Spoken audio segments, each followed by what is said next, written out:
So ayan mga par, no, tatry natin yung ating throttle response sa ating Pido coil na kinabit, yung version 2. At syempre painitin na rin natin yung ating 180cc kasi matagal rin natin to hindi nagamit. Tingnan natin kung okay ba sa starting, gitna at dulo. Kasi pag pangit par yung kuryente nyan, pag pangit ang kuryente nyan, syempre pangit yung dulo, pangit yung starting. Yan natin yung makikita par. Ano, try lang natin. At syempre yung gamit kong action cam yan, hindi yung ginagamit ko. Ito yung luma kasi nabasag yung action cam ko na cam holder. Kaya try lang natin. Maganda pa siya.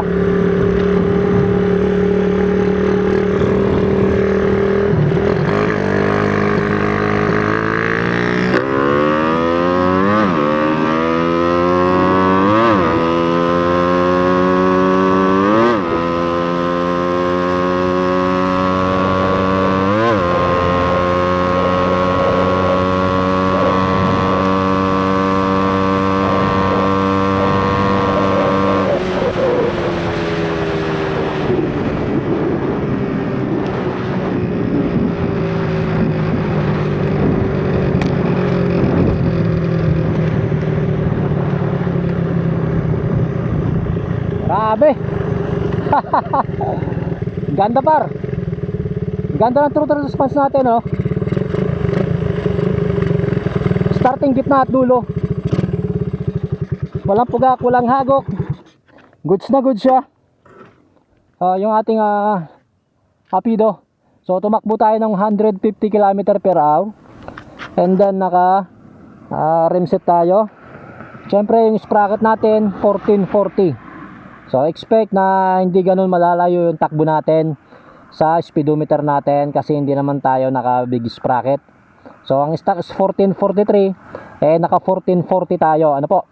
So ayan, so far napakaganda naman ng throttle response ng Rapido coil natin. So baka mag-adjust lang ako ng konti kasi baka reach ng konti ito. So yung gitna, yung clip nito nasa gitna. Baka kailangan itaas ko lang ng konti para lalo mas gumanda yung air and fuel natin. Pero so far okay naman. Tumakbo tayo ng 150 kph sa ating motor sa magsasabi kasi kargado.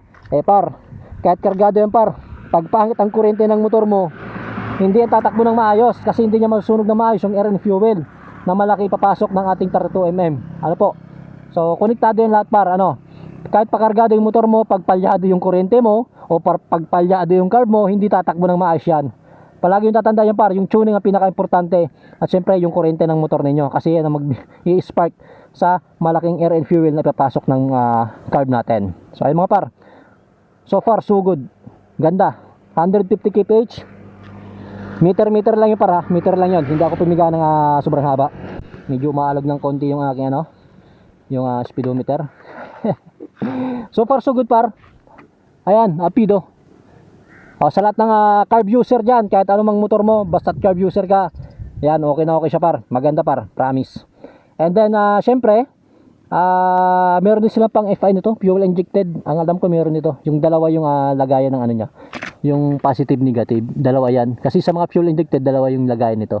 Ito kasi pang carb, isa lang. Ano po? So ayan.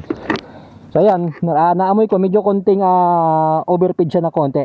So itataas ko lang yung clip niya. Pero okay na okay siya par. Maganda yung throttle response niya. At least nakita nyo yung performance sa motor natin. Nakita nyo yung mga pyesa na kinakabit ko. Hindi lang yung puro sales stock. Kinakabit natin yung mga pyesang sineshare natin. At syempre para makita nyo kung tatakbo ba ng maayos o hindi. At least nakita natin na maganda siya manakbo, starting, gitna at dulo. Maganda par. So ayun mga par, it's me again, Red Light Moto.